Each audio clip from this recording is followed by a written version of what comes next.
Welcome to Dukascopy TV with me, Alex Isat.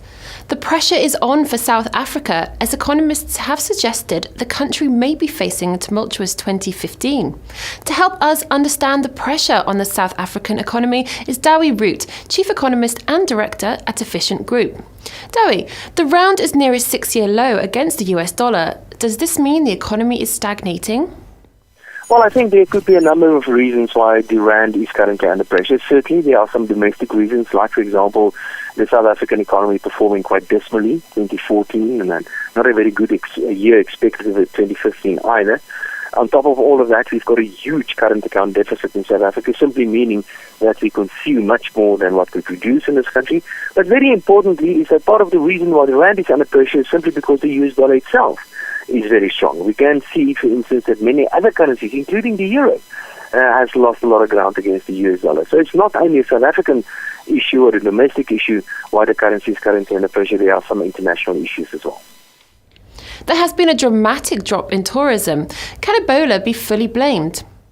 Well, I do personally know of some instances where people cancel trips to South Africa because of a fear for Ebola, which is totally unfounded, of course. We haven't had any cases of Ebola in South Africa, and Ebola is many thousands of kilometers away from South Africa where it actually occurs, and the countries where it actually occurs. And in fact, you've got a better chance of going to Europe and catch Ebola than getting it in South Africa.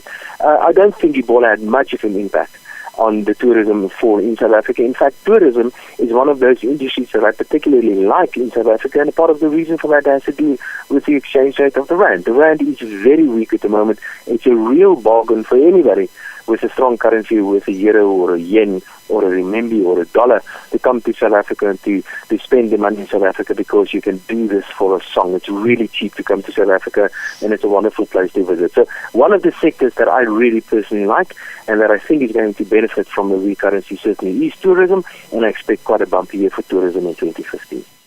Finally, how can the country get back on its feet? How the South African economy can get back on its feet and how the economy can start growing again, I think it's pretty much a political question to an extent. We have a government, or a tripartite alliance, as we call it, consisting of the African National Congress, the ANC, COSATU, which is the largest trade federation in South Africa, as well as the South African Communist Party.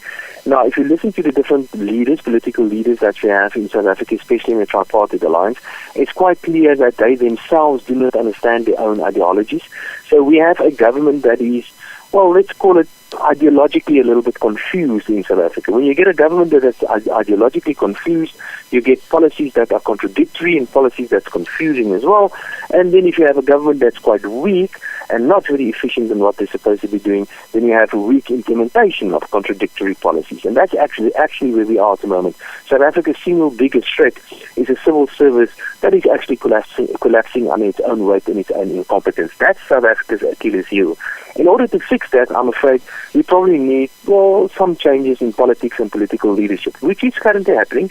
The leading African National Congress, for instance, there are some changes taking place there, where there's some new leaders coming to the fore, and I'm quite hopeful that in future we will have stronger and better political leadership. But at the moment, much of the woes that the South African economy is experiencing has to do with the political leadership that is simply, well, let's call it weak. Thank you for your time today. Keep watching Dukascopy TV for more news on the economy. Until then, goodbye.